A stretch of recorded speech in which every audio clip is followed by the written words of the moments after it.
Mais de 2 meses após a promulgação da reforma da Previdência, que ocorreu no dia 12 de novembro do ano passado, muitas pessoas ainda enfrentam filas nas agências do INSS para sanarem dúvidas sobre as novas regras que mexem com o futuro do trabalhador brasileiro. Eu recebo hoje no Horizonte Notícia entrevista a advogada Juliana Bento, mestre em Direito Previdenciário, para explicar para a gente alguns pontos dessa reforma que ainda dá o que falar, né, Juliana? Com certeza, né?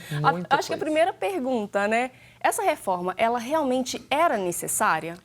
Sim, a reforma ela era necessária. Nós precisávamos ter mais tempo de trabalho das pessoas, porque o que está acontecendo? A população brasileira ela tem envelhecido. E aí o que está acontecendo? A Previdência ela não teria suporte e sustentabilidade ao longo dos anos. Ela não precisava ser tão restritiva como foi. É uma reforma mais restritiva ocorrida nos últimos 50 anos. Nós passamos por uma grande reforma em 98 e agora outra reforma muito severa. Claro que nós precisávamos que os benefícios eles fossem menores, assim, durassem, as pessoas teriam que contribuir por mais tempo, porque a pirâmide populacional do Brasil ela está invertendo. Hoje nós temos muitas pessoas contribuindo para pagar os benefícios, porque o nosso pacto previdenciário ele é um pacto solidário. O que significa isso?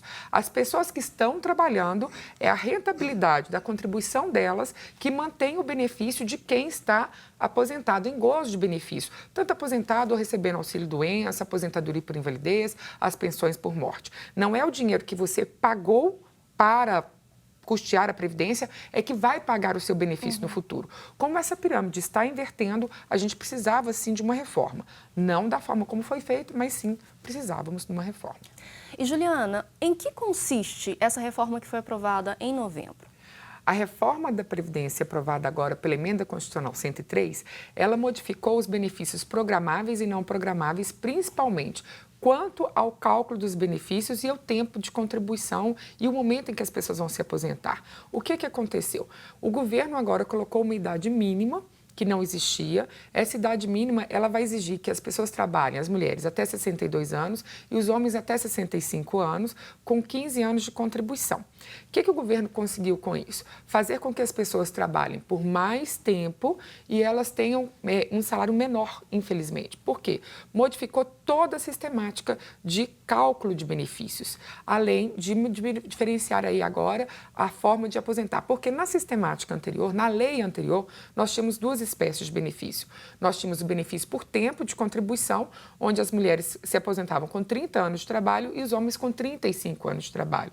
Agora não, nós teremos aposentadoria por idade. Antigamente nós tínhamos aposentadoria por idade também. Agora todos os benefícios passarão por uma idade mínima. Então agora não há mais a possibilidade de se aposentar por tempo de contribuição. O que aconteceu com essas novas sistemáticas? As pessoas vão ter que trabalhar por mais tempo, porque mesmo que elas tenham muitos anos de trabalho, elas vão ter que alcançar uma idade mínima. E elas vão ter um salário menor, o salário-benefício vai ser menor, porque a sistemática de cálculo foi modificada. O governo, na legislação anterior, como é que era feito o cálculo? De julho de 94 até a data da aposentadoria, o governo fazia a correção monetária de todas as contribuições realizadas e descartava 20% dessas contribuições. E o que acontecia com isso? O cálculo era feito com 80% das contribuições realizadas. Agora não, vão ser utilizados 100% das contribuições após a correção monetária desses valores. E o que acontece na prática? O benefício final, a média, reduz em 25% mais ou menos. E aí o que vai acontecer? Além disso, do salário, do benefício da média ser reduzida, a sistemática de cálculo é diferente, porque antes, feita a média, você tinha direito a 100% dessa média, em alguns casos a gente aplicava o fator previdenciário. Agora não. Você encontra a média de 100%, calcula 60% desse valor e 2% a mais por ano trabalhado além de 15 anos. Na lei anterior, por exemplo, as mulheres se aposentavam com o salário X, se tinham 15 anos de contribuição, alcançavam 15%, 85% da média. Agora não.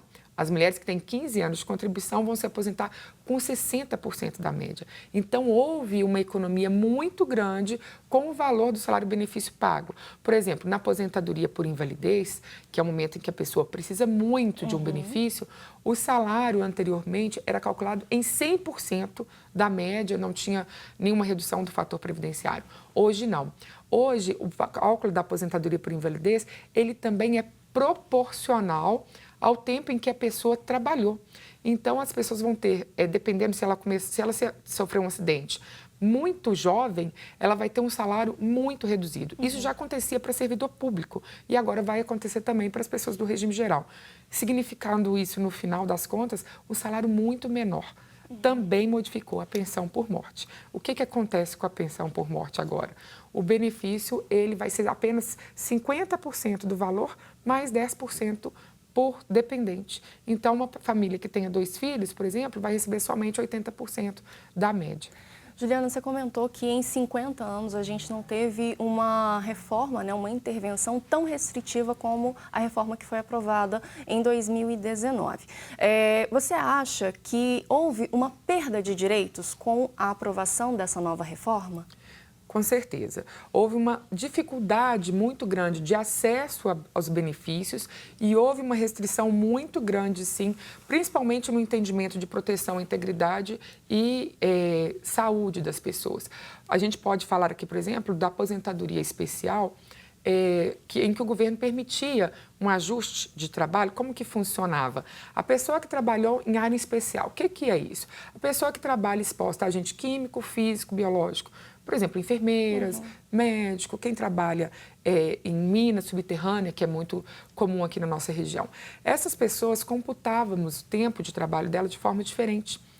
Porque ela se expõe a um agente nocivo e ela tem a saúde dela deteriorada pelo próprio trabalho. Claro que elas recebem adicional de insalubridade e periculosidade, que isso é inerente ao trabalho. Mas, além disso, porque ela normalmente tem a qualidade de vida, a expectativa de vida reduzida, era feito o cálculo do salário de forma diferenciada. O que aconteceu? Houve a proibição da conversão do tempo especial em tempo comum. E o que significa isso? Um trabalhador que trabalha na mina subterrânea, se ele não trabalhar por 15 anos na mina, o tempo que ele trabalhou na mina, que é muito mais severo do que o nosso trabalho, não que o nosso trabalho não seja estressante, né? Mas a gente não está lá dentro da mina respirando aí uma sílica que provoca doenças como silicose. Então, o que acontece? Com a proibição da conversão, se essa pessoa trabalhou 1 ano dentro da mina, vai contar o mesmo 1 ano para quem trabalha fora. E isso não seria razoável. E aí fere o princípio, cláusulas pétreas constitucionais, é inconstitucional. Por quê? Essas pessoas elas vão ter que trabalhar sem respeitar a integridade física e a saúde, que cláusula pétrea maior que existe na Constituição. Que entra na questão dos direitos humanos, que a gente estava comentando antes de começar o programa, né? Juliana, assim, o que o trabalhador tem que pensar em relação ao futuro a partir de agora? Para a gente fechar essa conversa. Com certeza. Vai modificar bastante a postura do brasileiro. O brasileiro ele não tem o hábito de pensar de forma previdenciária. O que é pensar de forma previdenciária?